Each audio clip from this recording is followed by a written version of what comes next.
everyone. Thank you for being here. My name is Gary Sangster.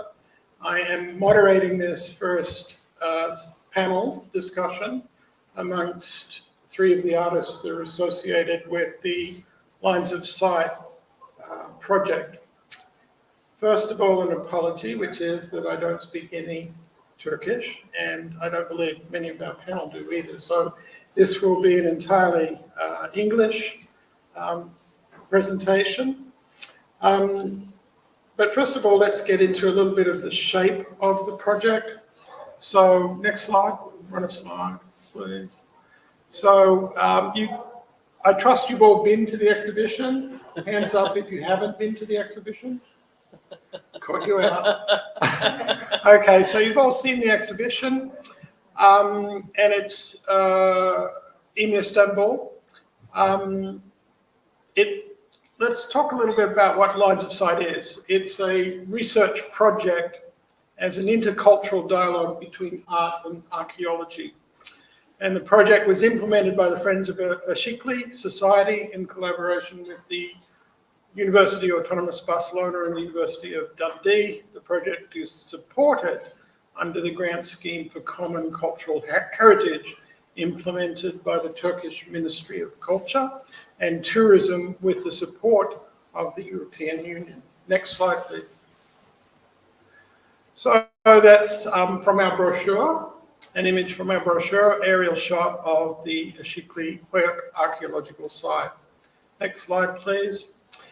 This particular exhibition includes 13 artists from Catalonia, Colombia, the UK and Turkey, and curators from Australia, UK and Turkey.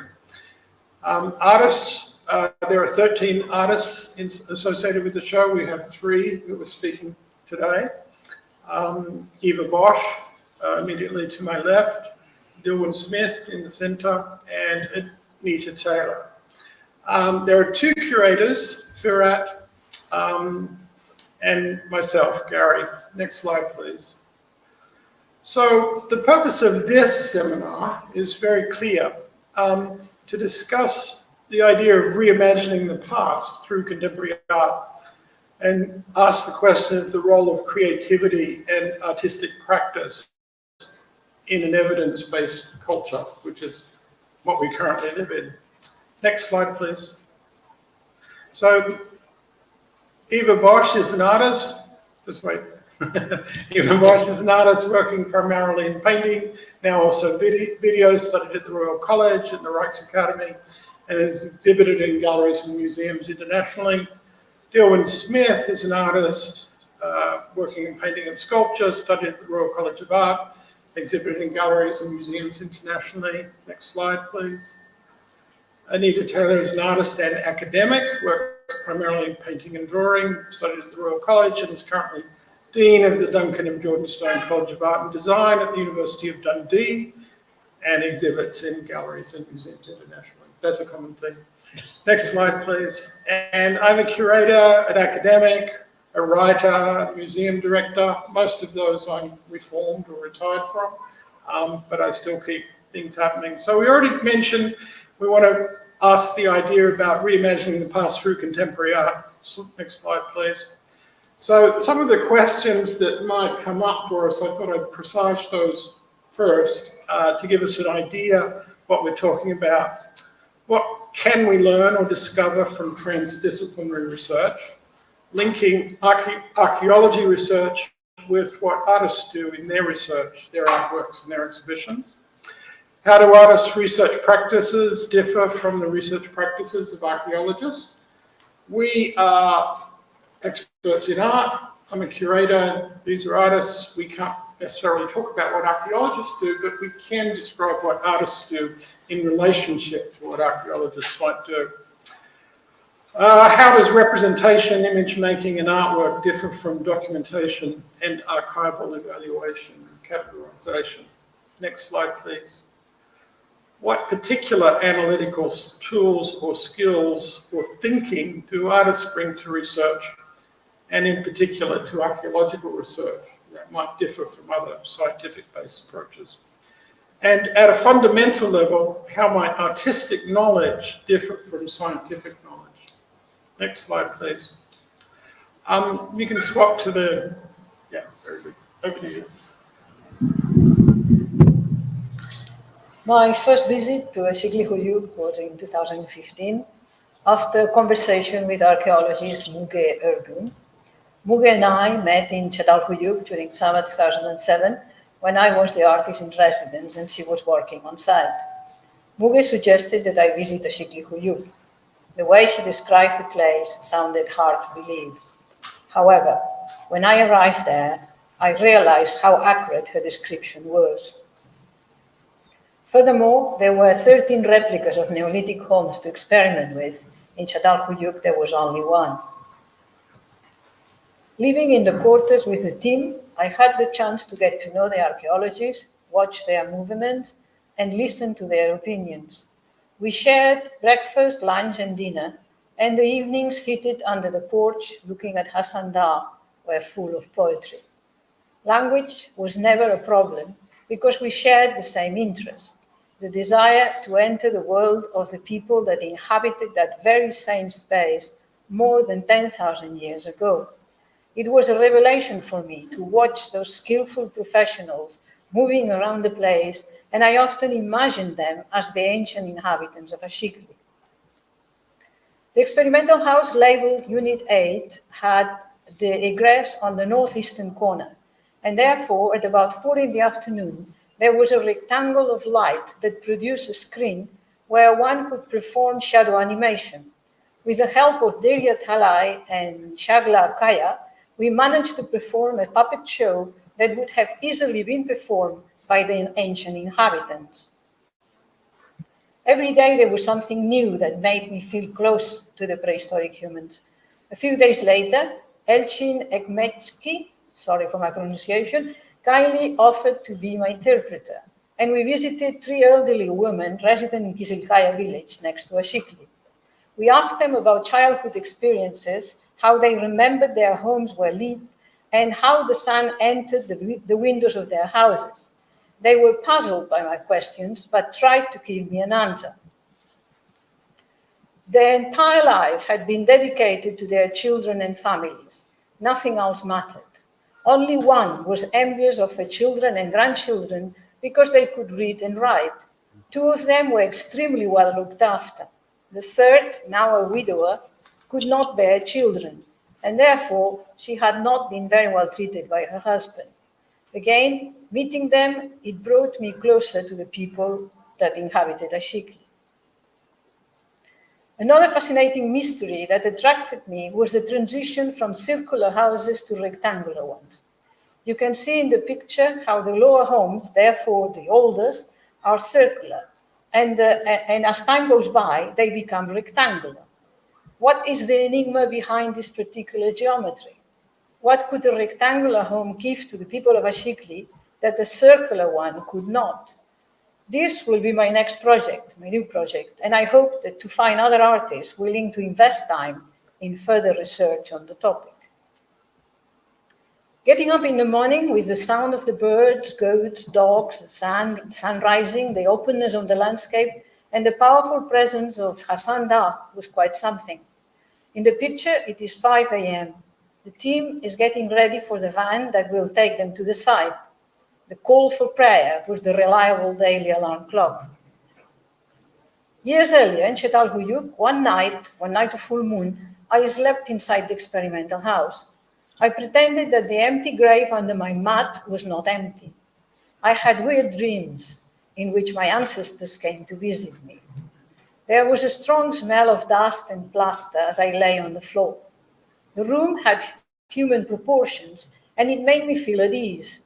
I wondered how would it feel sleeping there with the sound of the heavy rain outside or thunderstorm. I remembered how Ian Hodder had talked about the rooms being cluttered with objects, whereas Trevor Watkins, by the way, these 2 people are 2 archaeologists, I'm sure you know, considered that unlikely, as the constant removal of belongings through the small egress would have been difficult if the walls were replastered and clean with the frequency that evidence shows. Our ancestors probably did not accumulate material goods to the degree that we do.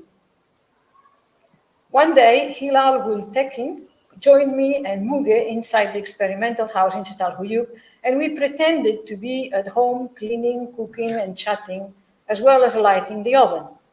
It felt very natural, and it was interesting to see how quickly we learned to transfer embers from a fire we built outside into the oven to prevent smoke from filling the room.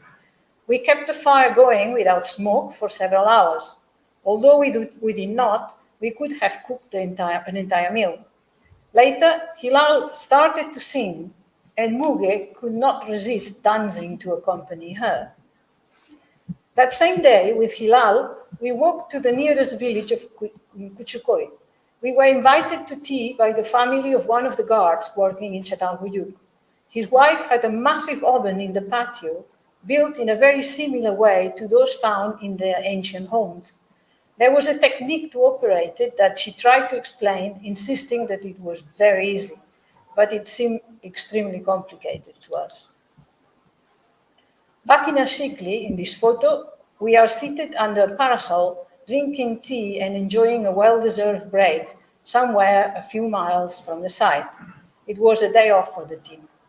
How different would our gathering be from the gatherings of the people of Aşıklı? If we change our clothes, shares, etc., we would probably be quite similar. Muge can dance beautifully, and in the evening, when she did so, she looked like a goddess. While she was feeding the filtering tank with tons of gravel, she would always have a smile on her face, even under temperatures over 45 degrees. Her aim was to extract minute specimens that, under the microscope, would reveal valuable information for the team. Fatma Kalkan was discreet, quiet, reserved. She looked like an Egyptian princess. I filmed her clearing the skeleton of a child. It was done with so much care that you would have thought that it was her own child. Sarah Yeloza was equally beautiful. Modern and efficient, her attention fixed totally on what she was doing. Serious but kind and gentle. Melis Usdurum reminded me of a stream of colorful butterflies. Delicate, yet so very strong. Ready to solve any problem, to handle any situation. I do not have much time to add more descriptions, but I must mention Güneş Duru, co-director of the excavation, whose talents as a rock musician and singer are evident all over the site. He combines his capacity as an archaeologist with his musical skills, and I sensed it strongly in the silence of the experimental houses that he built. Midivanos Vasaran, the director of the excavation, has a passion for animals, plants, and flowers. Along with the mammoth job of running the excavation, she maintains the place as if it was her back garden, and there is always a new dog as part of the team. Midivan invited me to visit Aşıklı again in 2017, but this time I brought with me Blanca Moreno, a Colombian painter who has dedicated most of her life to drawing and painting the forest, the rivers, and the depths of the Colombian Amazons. Her relationship with the landscape and the creatures that inhabit the forest, it is quite unique. I was certain that the geography of Anatolia would have an impact on her, and you can see the result in the images painted. I hear it say iron oxide, but it's not. It's painted with ink on the wonderful heights shown in our lines of sight exhibition. Unfortunately, COVID prevented her from visiting Istanbul this time, but you can find her work on this online page. You can see both of us in this picture watching the sunset in Aşıklı Höyük, one of those magical evenings after dinner. During our stay, we were also living in the quarters with the team, and we both had the chance to talk to the archaeologists and learn about their thoughts and knowledge. All of it was invested in our work. Those conversations brought to us new material and ideas that would later be developed in the studio. Because the egress of the homes is on the roofs of the buildings, and it is placed at different cardinal directions, the angle of the beam of light differs in each unit. The variation is intentional and allows for experimentation, as the archaeologists do not know for sure where exactly it was placed in the actual homes. I filmed the journey of the light traveling inside the different homes from morning till dusk. My aim was to give the viewer a sense of the passing of time that transcends the millennia that separate us from the inhabitants of Aşıklı Höyük. While I was filming, it was not difficult to imagine a woman like myself 10 millennia ago, seated on the floor of the house, watching the light move slowly across, creating a semicircle and disappearing at dusk. Watching the beams of light move slowly down the walls, across the floor and up again, I was made very much aware of the immateriality of time and how the existence of any living creature is limited to a brief duration of time. Yet, the humanity of prehistoric people is beyond question. The primates that buried the three bodies found in Atapuerca, dating from almost 500,000 years ago, must have felt empathy, respect, or love to perform such action. The people of Aşıklı were in tune with nature and were extremely sophisticated. Hardly any remains of their art has yet been found, and we do not know if, like Muge and Hilal, they sang and danced spontaneously or spoke poetry when Hassan Dagh appeared and disappeared behind the clouds. I believe humankind are at a crossroads, and that for our continued existence, we need more than ever to look for clues in those that have helped keep the human species going up till now. The final result of my studies was a video in which the different tracks of light moving across were speeded up so that the viewer would see the complete sequence. The video was to be projected in the main wall of a cubicle, replicating the exact dimensions of one of the experimental houses in Aşıklı Höyük. What you can see at Kesuda Hammam is just a video of as the cubicle could not be built. Through the speakers, you can hear the sound of the river flowing and birds and other morning creatures singing. I imagine that the sounds of the Melendez River that flows next to the excavation to this day was not very different from my recording. In 2019, I invited two English colleagues to join me at the excavation, Dillwyn Smith and Anita Taylor. They are here in the panel and they can tell you firsthand about their experiences. Unfortunately, COVID has imposed limitations on all of us, but the flame is alive and we must proceed. My conclusion is that the dialogue that we have started between the archaeologists and artists is just the beginning. The exhibition speaks for itself. Art can offer dimensions that science does not have, and vice versa.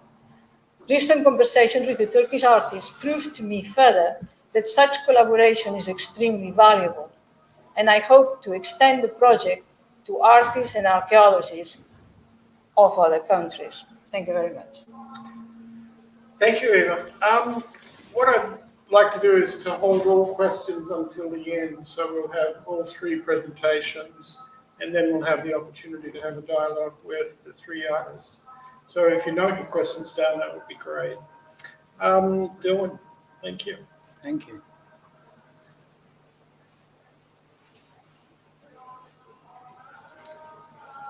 I have nothing written down.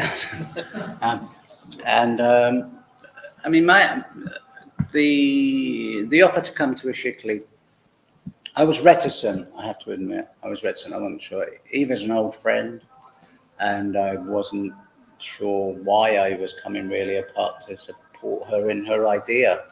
And arriving there and witnessing the landscape and the way the archaeologists work was interesting for the first few days. And I didn't do very much, I just observed. But what I packed with me in my one bag was some Japanese paper, a mulberry paper, a very fine but very strong paper. and a couple of paintbrushes. I didn't bring paint. I wasn't sure. I just thought something would happen. The site, when was it? August. It was August, and on site there were this yellow flower that was blooming everywhere. And I didn't take much notice, first of all. And I became interested in the fact that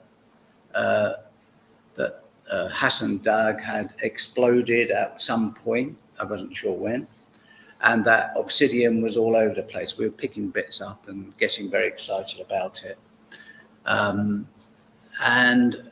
then it occurred to me that I could begin to relate just being in the landscape.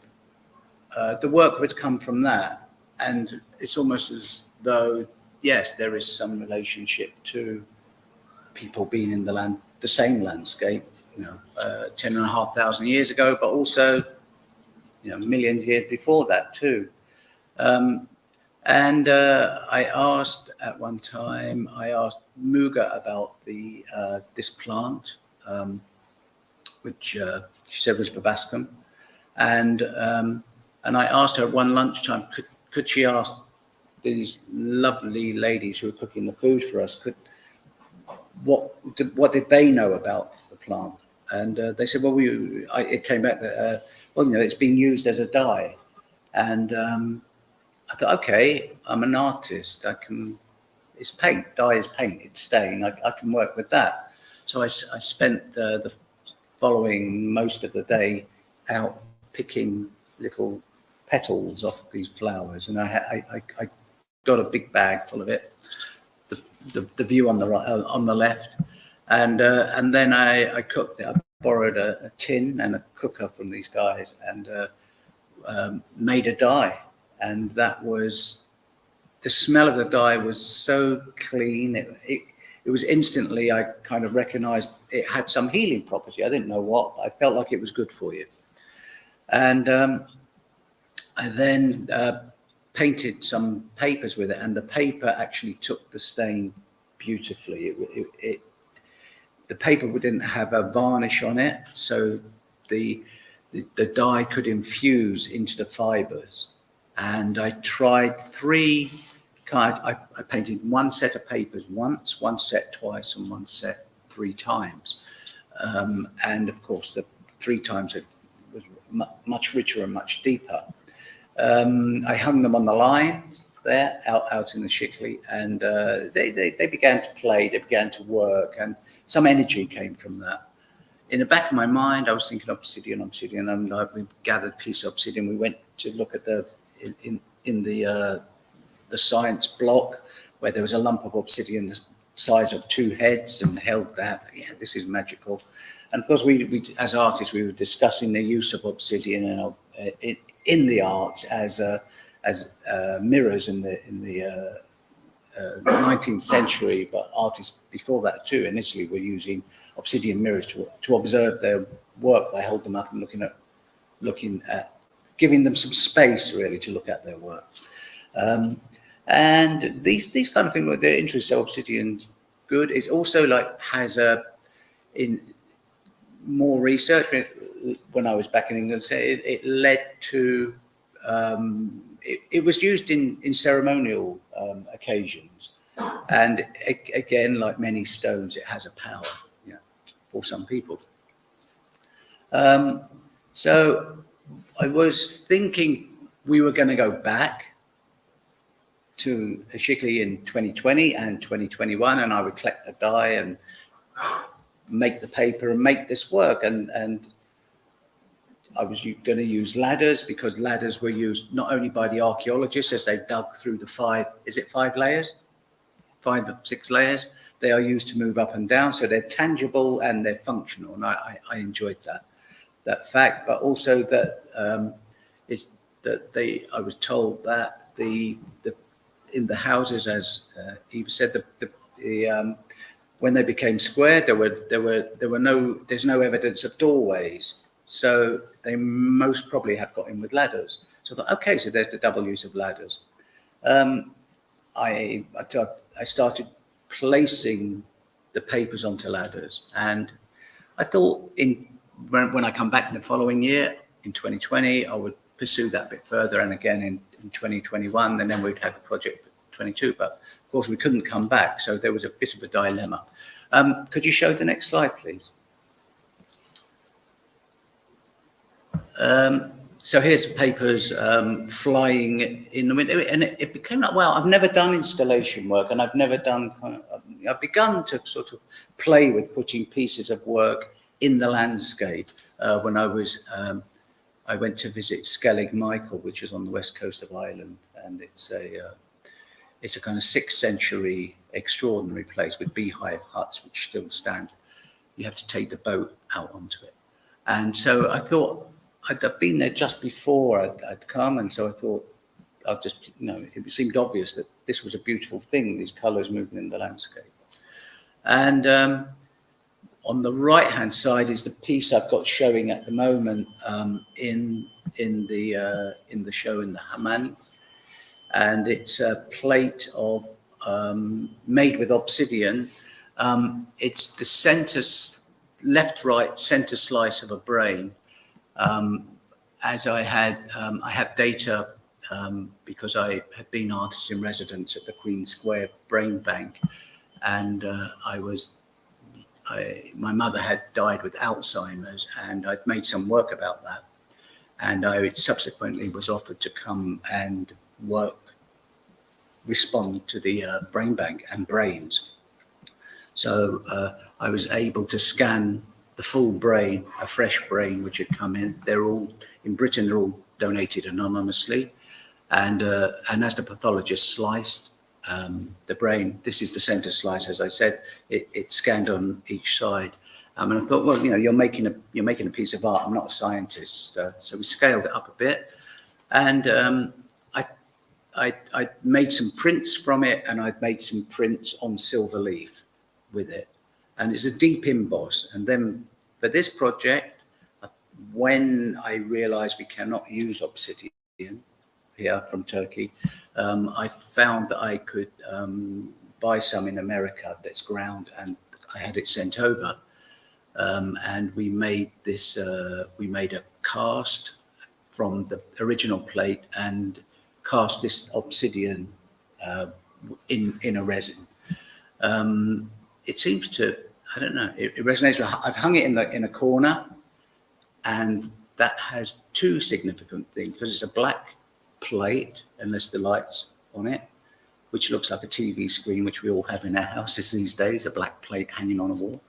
But also it's in the corner, and cheekily, it's a bit like what happened when Malevich in the early 20th century in Russia, a forerunner of abstraction in Russia and in the world.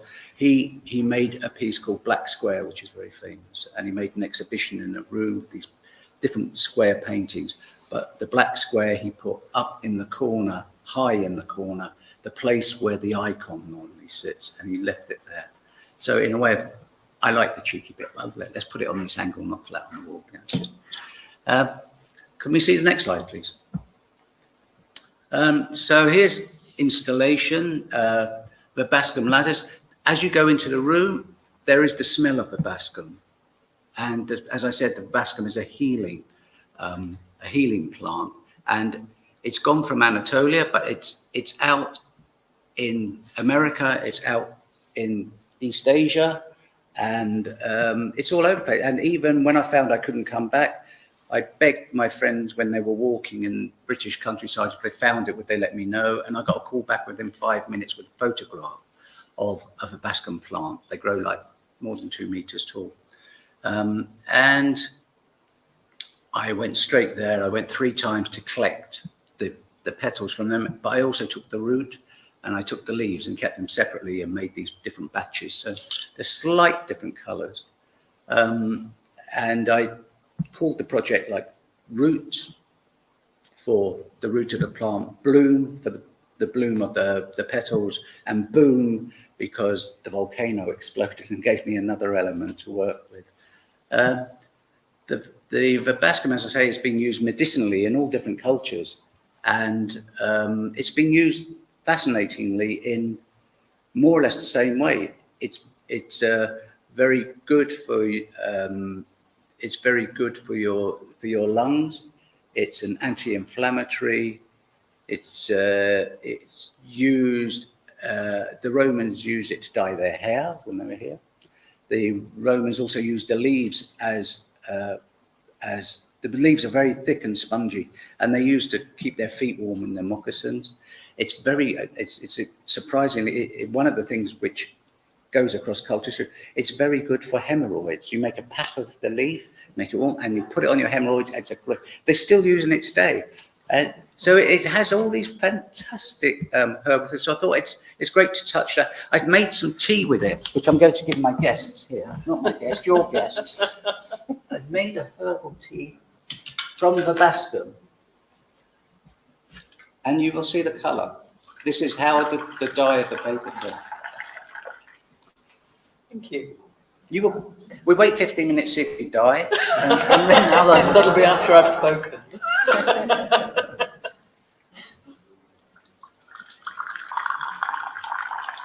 Thank you.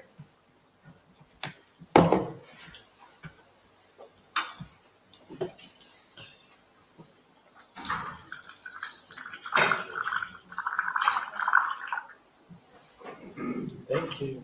if I had more cups, I'd give you some. Maybe after. Cheers. Chin chin. Chin chin, do we?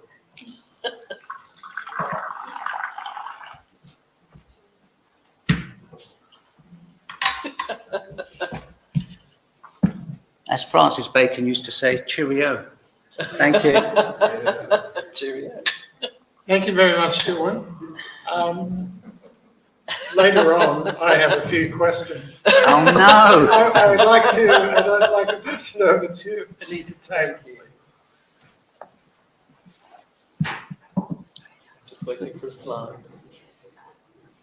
Yeah. One more.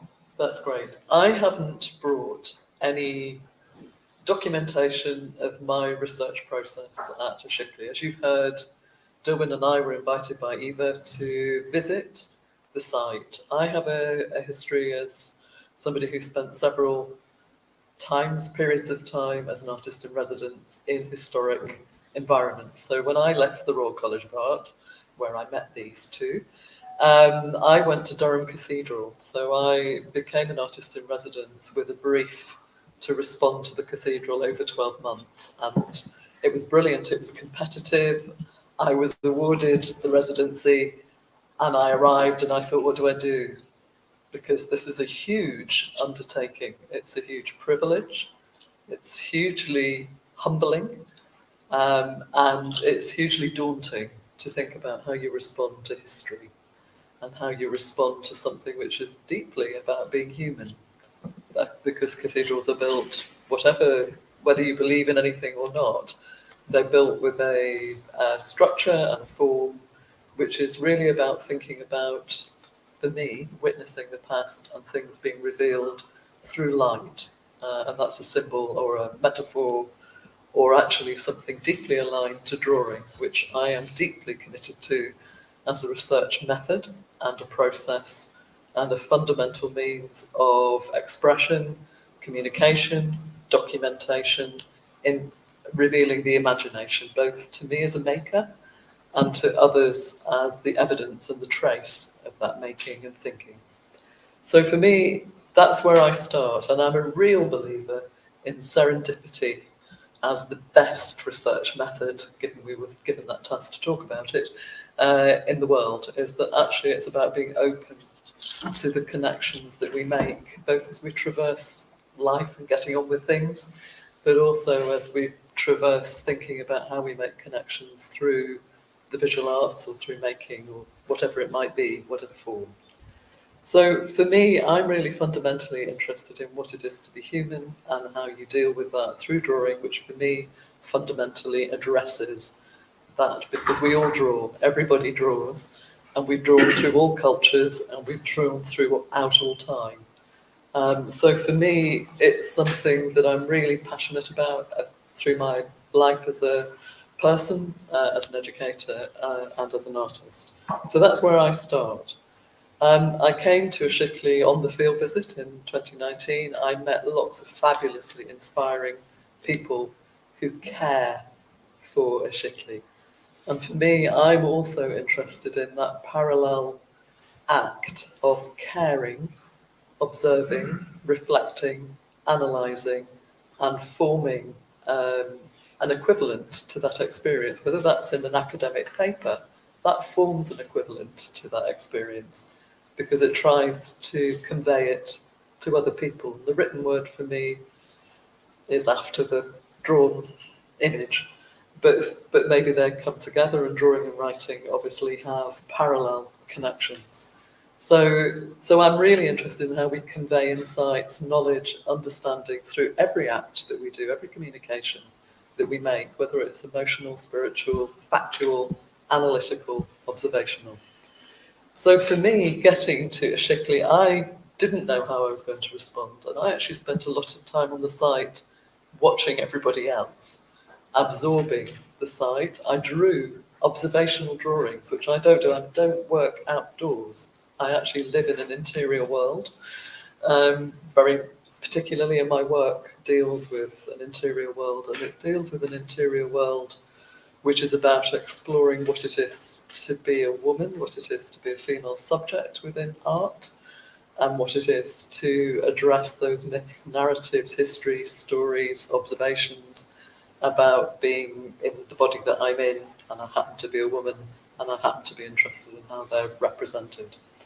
So for me, being outdoors, despite being brought up in a completely rural agricultural space, growing seeds, tilling the land, farming, I'm a farmer's daughter. For me, it's always very much been about that interiority and our relationship as people and people to people. So for me, it was quite a challenge. It was a leap of faith to come to Aşıklı, but I was really fascinated about the narrative. It's the nature of it as an early settlement, and actually what evidence there was of human culture, material culture. So having got there, there are two things for me. You can keep showing the slides, just roll through them, they're fine, because you've got images of the installation. And we'll rest on this one for a while. So for me, I've spent a long time absorbing, a lot of reading, a lot of listening, actually, on the site, and listening to other things and listening to other people's experiences. And I actually didn't know how I was going to respond. I've never known how I'm going to respond. Because it's something that's quite instinctive. And I have a process and a method which is to have large pieces of paper which I make marks on, and I find what I'm seeing and thinking by making the marks. They accrete, so there's an accretion of dust. I work with charcoal, which is a really early form of material for mark making. It's burnt wood. It's very primal, it's carbon. We're made of carbon, it's carbon. So there's a resonance for me around the dust as it accretes. So it forms its own trace, it forms marks that talk to me. And out of them, they build into images, and those images I can remove, I can remake, I can leave a trace of those thoughts. But I have been making a lot of drawings, and the thing that's common to the experience of Durham Cathedral, to this work, is that I was making work about being a witness, and the sense of stepping aside to observe. If you are an observer, whether you're a scientist or the other, you actually step aside to look and to experience and to do whatever you're doing. So for me, the witness series, there are second witness series. There's a witness series which is about what do we look like, how do we express, what is our gesture, how do we tell the world that we are regarding and watching and looking and documenting and actually analysing everything that's going on around us. The previous work was installed in a close space with heads these size, so that you sat right in the middle of them, and they were both caressing, kind, generous, challenging, threatening, inviting, sending you out into another world. And these drawings, so the heads, the faces, are really drawn from me. I work with a mirror and I work with mirrors to use myself as a reference point. They're not necessarily self-portraits, but I'm the person in the act of witness. And I'm witnessing myself thinking about being a witness. I, like Dillwyn, found, because I'm really attracted to the idea that obsidian would have been a mirror, and it would have been the first opportunity, as with any mirror, to see yourself at any time, in any period. The first time you look in a mirror is the first time you see yourself with the two lenses of your eyes. It's still in reverse, but it's not the single lens of a camera, so it's not a snap-click function. It's about perception and understanding and having the opportunity to literally reflect, take the time to look at your face and to understand the contouring, the surface, the history of that face and the sense of gesture and emotion within it. So I acquired, and I meant to have it in my pocket, an obsidian mirror that sits in my hand. So these large heads are drawn using a small mirror to translate and transcribe drawings which are seen in a dark mirror, and they're seen in something that both reduces the image, but also, for me, gives me the opportunity to expand that image to the whole sense of the drawing. For me, I was still trying to make sense of how I could convey to anybody what I'm witnessing. And for me, I was frustrated that I couldn't travel because of COVID. I wanted to come back to see some of the artefacts. But for me, it felt very important. The first image you had is obviously a drawing of the skull found in Aşıklı with the evidence of brain surgery, of trypanism. And again, I was interested in actually the history of medicine and the history of surgery and the fact that this very sophisticated activity was taking place. And so for me, I've always been interested in the graves, the burial spaces, and the sense that actually my witness is actually to witness the 10,500 years of history and to witness actually the archaeology of that, the archaeology of our memories, as much as the archaeology of the physical artefacts, but they're located by referring to the physical artefacts of the skull, of death, of transition, of what it is to be human, which is that we all live, we all die, we witness, and hopefully we learn from the past in order to reimagine the future. So maybe I should stop there. If you want. Do you want me to? I don't know how long I've been speaking. Is that fine? So I can say more, but I'm happy to stop there. No, we can stop there. Thank you very much.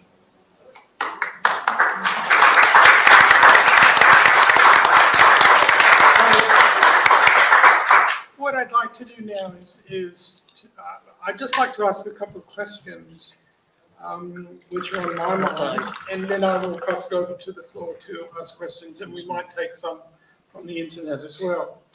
I was struck by all three of you talking about this sensate quality that artists have, this responsiveness to stimuli, this way of interacting, and I think you used the term serendipity, and even focused on the idea of imagination, projecting yourself into an ancient Neolithic situation.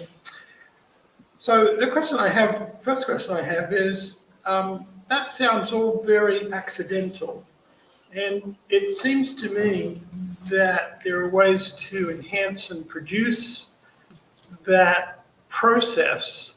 And what would you say about Aşıklı that has enhanced and produced that process of being sensate and having that imagination, as opposed to other ways that you undertake research? Want me to go first? Yeah. For me, the open question, actually the freedom to a suspended moment in time, a visit, to think about, to just absorb, to think about what it was. So actually liberating me from everything else that I was doing. And the opportunity to absorb what other people were doing. I mean, since then, I've joined the University of Dundee, which has an enormous commitment to interdisciplinarity. We run an art, science and visual thinking programme, we run design for healthcare, we do all sorts of things that are about the application of creativity in concert with other disciplines. So I guess for me, I've always enjoyed working with other disciplines. And for me, it's understanding that parallel investigation. So I do think it's an investigation. I think serendipity for me was the opportunity to go to this amazing place and meet and see amazing work. So that was my serendipity. It was about the connection. The serendipity beyond that is about how I apply a method of drawing, seeing, understanding, reflecting. I'm analysing too, and I'm absorbing research papers, I'm absorbing conversations, I'm absorbing drawn observations. And the synthesis and distillation of those things are how the rest of the work comes together. Dillwyn? Can I go last? Have to ask Eva. Okay. Eva? Well, I would actually focus in the imagination side, yeah?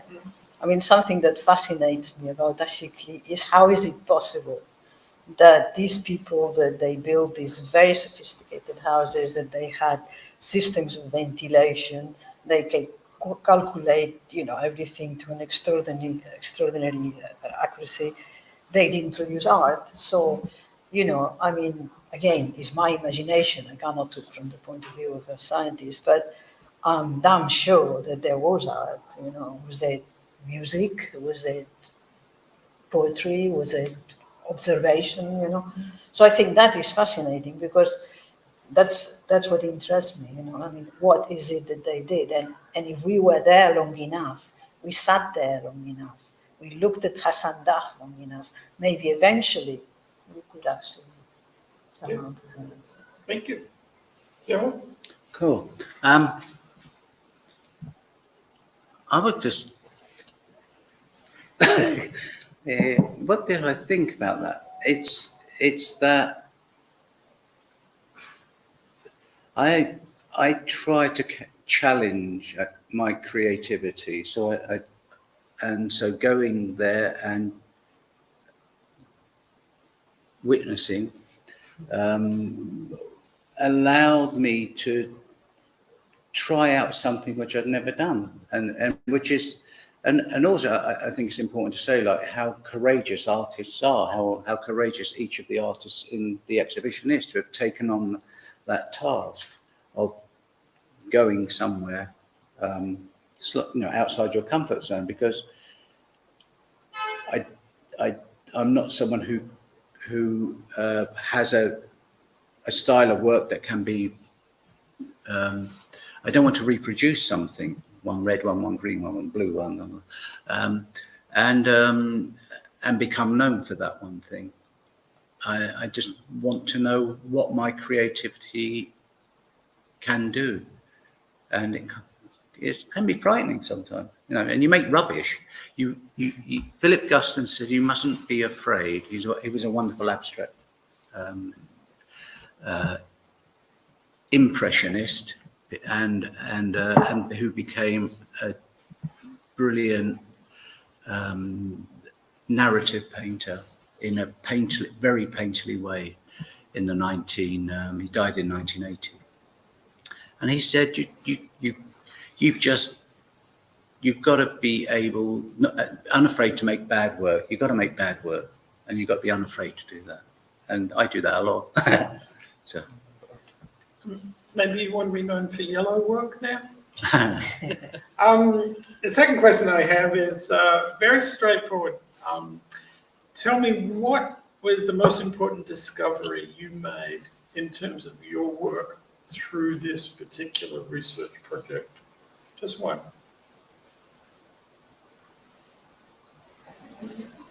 Silence. Well, I'm not going to go first again. Start that way and go back this way. Well, shall I start? Yes.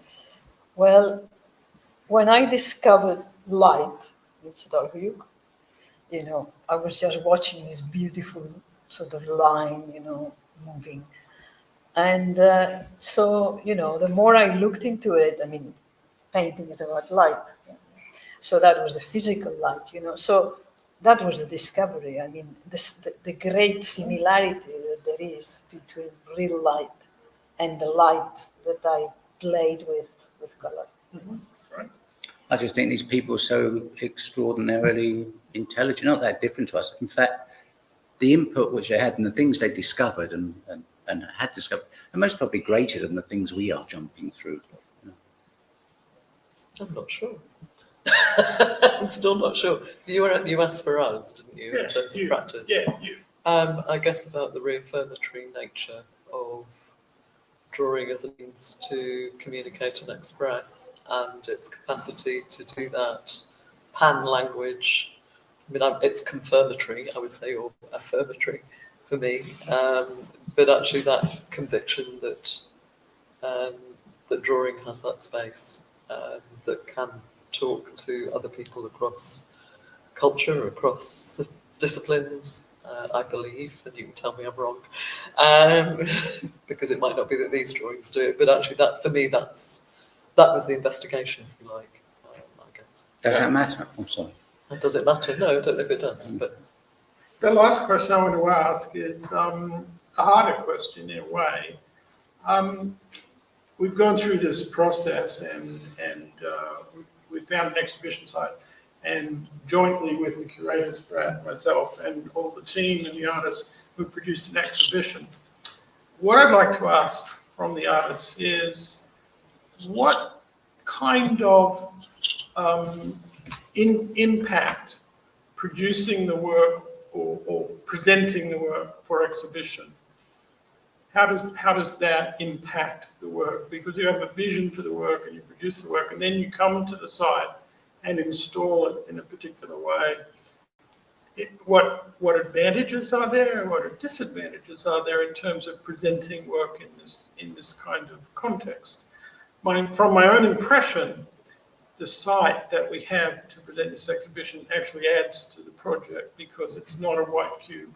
It's a particular sort of resonant kind of environment. But I find that, I'll go first. I found it, I think it's a marriage made in heaven. It was just like, we do what we do, and then it's like the context, and it's exciting to see something. It's exciting to have those struggles and work stuff out. I never expected it to be in a white room, but I didn't know what it would be. I did have issues with the windows being coloured and the intense light that was coming in, when I thought, my precious papers, they're not yellow anymore, they're blue and green and yellow. And then in the end, like today, I'm going, actually, that's cool. So that's life, there it is, the sun going around yet again. What? anyone else? It's, for me, the wonderful opportunity to present them unframed.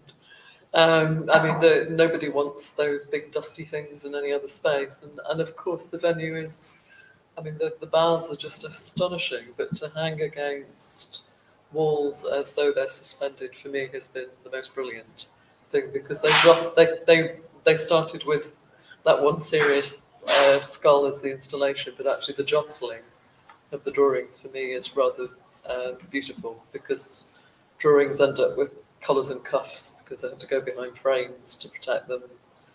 So actually to have that free space where you can see the dusty nature of them, you can see the rubbings out, they still carry their history of making beyond the mark. So that's been fabulous for me, actually. Cheaper too, eh? That has nothing to do with cheaper. Framing is hugely expensive, but it changes the work. For me, I think first the fact that we had a 16th century building, which, a very strong presence, was a big challenge. I couldn't quite see how this could be turned into an exhibition space. But then I was very taken by the professionality of the technicians, the way that they did everything, and that we could communicate, we spoke different languages, and yet we always managed to actually reach a conclusion, and I thought that was extraordinary. And at the end, there is this fantastic exhibition, everything works, So that was really what impressed me. And I would add that I've presented my work in cathedrals, so they've frequently been shown in historic sites without the capacity to hang them on a wall, even, so they've often been propped. Maybe we'll open it up to the floor for questions. Do you have questions or comments? Anyone? Are there any online? I have a question for Dillwyn. You didn't explain. There is a question there, Gary. Yeah, hold on. You didn't explain the brain. Why the brain? Why the brain? Because very straightforward, really. These, the development of the people the extraordinary development of the people at Aşıklı Höyük, as opposed to anywhere else, was that they worked out through thinking solutions. And so it's very direct. And I've just had the serendipity of being able to have access to casting brain and working with the brain and seeing how a brain works. So it's as direct as that. Right. Any question? That's more of a comment, I think. There you go. Thank you for that. So the distance between Dundee and Aşıklı, I think the distance, I'm assuming it's for me, it might not be. It's for anyone, I think. The distance has actually, for me, creatively been really important because I couldn't make the work on site. It's too big, it's cumbersome, it needs walls. But actually the thinking distance has been really important, particularly with my work, which is very much about the idea of observing and looking on and acknowledging the role of that in relation to all the specifics and everything else happening on site. So does it help with the creative process? Yes. But I would hope that we bring also something from Dundee. I touched on it about the nature of interdisciplinarity and the way we do work with people from different disciplines. It's the most interdisciplinary art and design school I've worked in, and we genuinely are. We have forensic art and we have all sorts of things. And for me, drawing moves across disciplines anyway. I'm sure you're all drawing in different ways, whether it's about a doodle or a diagram, we're all drawing. And so for me, the creative process is something that is about the connections that we make across space and time and distance, and the different perspectives that we bring from different places, cultures, spaces, and disciplines. And that, I think, is a creative flux. And if we can accept that as a creative flux, then we can learn from each other in that space. Right. Another one, please.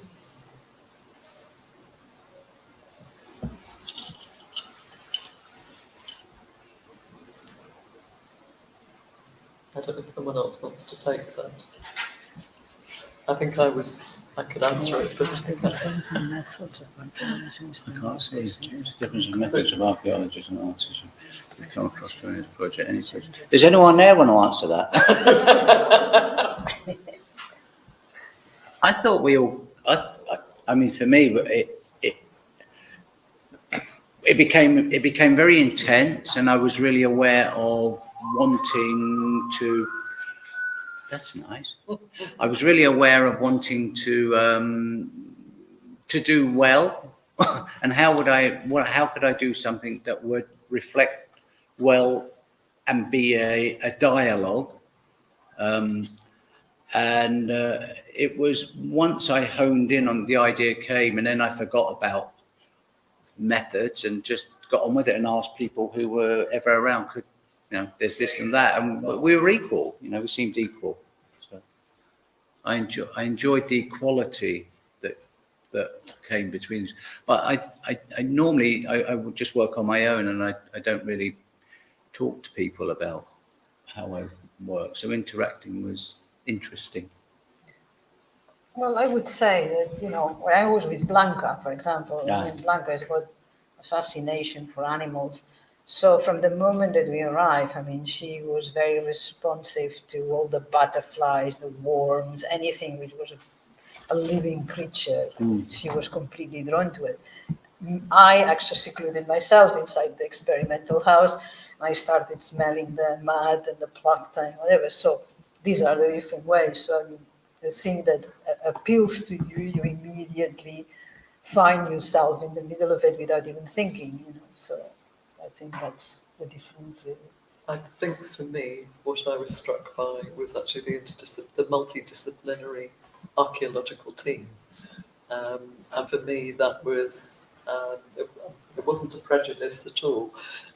It was actually just realising the different disciplines that are already coming together at Aşıklı. So for me, I think Miraban is deeply inspired, and goodness, and actually I think the whole sense of a collaborative effort to understand Aşıklı and its origins and what it meant and the culture through the evidence that's there, just for me was really, I guess, enhancing.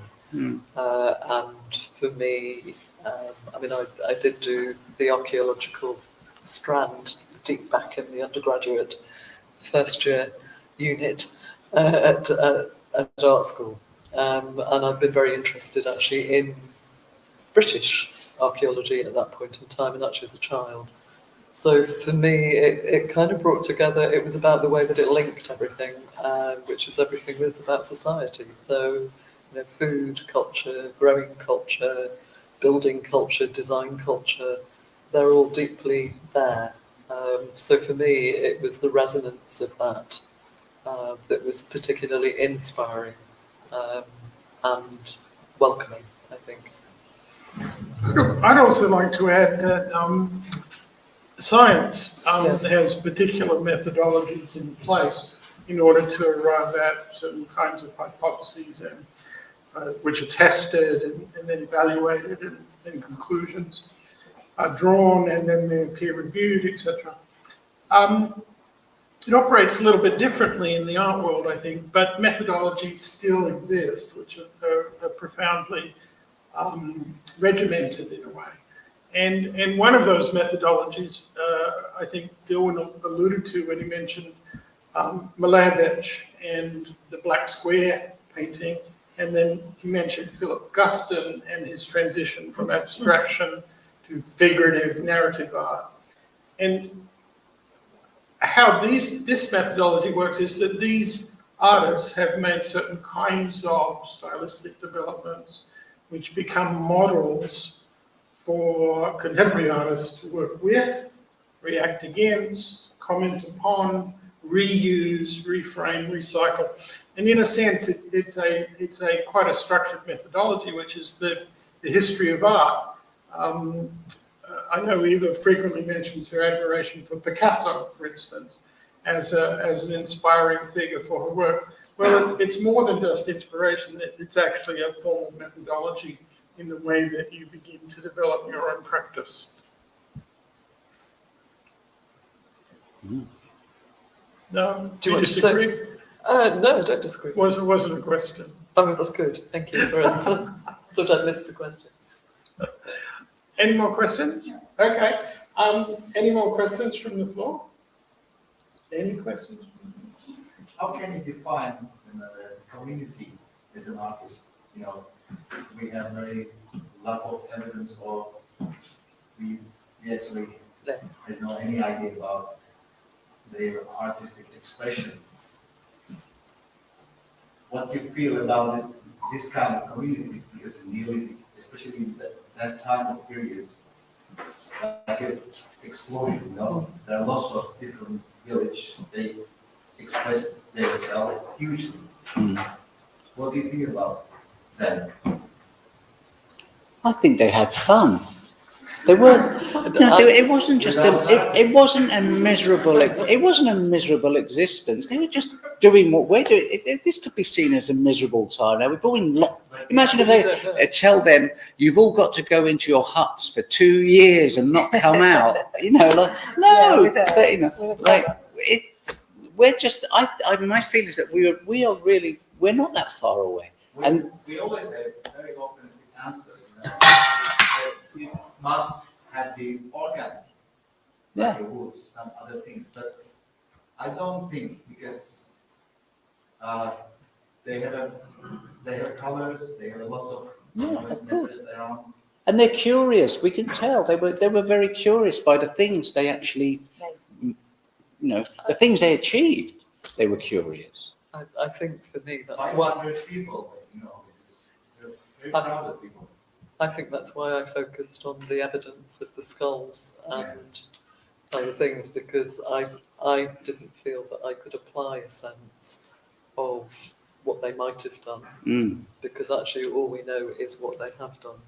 And so for me, I think there is some evidence of the mirror, but for me that was my way of finding reflection. But actually the material culture is the design of the buildings and the streets or passageways, if they are that, and the hearths and the bearings. So for me, I think somebody asked me yesterday or the day before about there wasn't much joy in my drawings. I think there's a joy of looking. And as I said, I hope they did have some joy, but my relationship to that site is the evidence of the bodies that were there, and that's the evidence that people lived and breathed, and we know there was an agriculture of sorts. So I guess mine is about. As the COVID term from our government was, follow the science. We are following the science. But we look where it goes. And don't forget the color. You remember when you unearthed that beautiful red and yellow? I mean, the photographs you took of the top buildings, I mean, the intensity of that red was incredible. And, so that's what they saw, not what we see now. Because that's the thing, you need the imagination. But that's what they made. Yeah, someone made it because they thought, let's have a party room. Someone, let's have. That's what the ceremonial thing, the obsidian. We need a ceremony. This is a ceremonial thing. This is the tea. This is the thing. We've got to find our little ways as animals. We're just animals, We've got to find our ways. Having fun.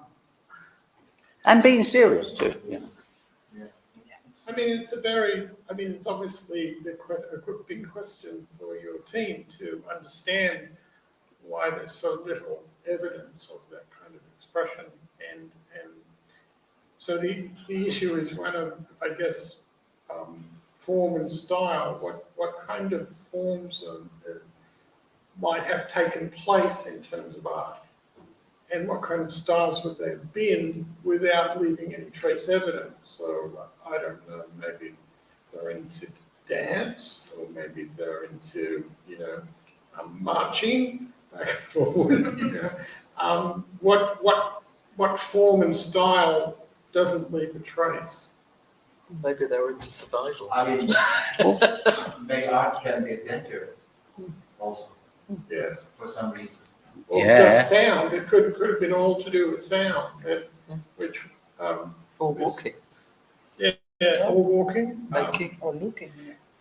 And another question I wanted to ask as well. The thing about Aşıklı, obviously there is the site, but there's and all of Turkey basically, and elsewhere in the world, there's this tremendous power of landscape and the volcano. And how did you guys respond to that sense of landscape? Because Eva's work in this show is an interiority piece. Dillwyn's deals with plants and colour and dyes, and Anita's is again very human-based and interiority again. So what was your reaction to the landscape? the power of that landscape. It's power. It's so all encompassing. I don't know how you would. For me, landscape is something I might document for my own thought processes, but I don't think it's possible to document the beauty of that landscape. I don't know how. I mean, my work's about forming equivalents, and that's what I think a good piece of art is. It forms an equivalent to, or a good drawing, to an experience, and I don't think I can meet that experience. I can experience it, but I don't want to replicate it. I want to be in it. And in a way, maybe that's the experiential knowledge of the culture that we're examining. For me, it was it's that moment of dusk and dawn, and the witnessing of dusk and dawn, and how that has never changed. These guys were looking at this similar, well, almost the same, no? This, how light changes, how light's in the air, and the enormity of the sky. Well, in London, the enormity of the sky, and zero light pollution, that you can see the heavens, and the constellations. It's so. Of course they, and then we're back into, well, they witnessed this, and they were doing nothing. They were making stories up about who is what, and look, there they are again. Look, there's that red planet. It comes round. Oh yeah, it comes round like that. Grandad said every, whatever at this time. So that's what I mean. It's just normal, normal sophistication, I mean, And what you've done, your piece of work is really witnessing that, but is inspired precisely for that enormous space. When you stood on those rocks and you look at the distance and you see Hassan Dagh, so huge. I mean, there is this extraordinary sense of space, which in many ways is like 10,500 years. What does it mean?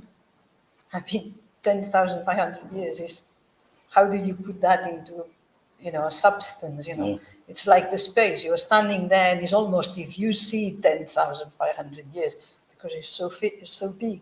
And then with your imagination, you can do whatever you want. So that landscape to me is 10,500 years. Well, the landscape's way more. Yeah, sure, but I'm actually putting it in Of their time, sorry, yeah. So, Anything else that we want to probe? Well, I would like to thank all the organisers of this presentation tonight, and of course the whole project, and of course the EU, and everyone who's funded it. But I'd especially like to thank the three artists who've spoken today, Anita Taylor, Dillwyn Smith, and Eva Bosch. So thank you.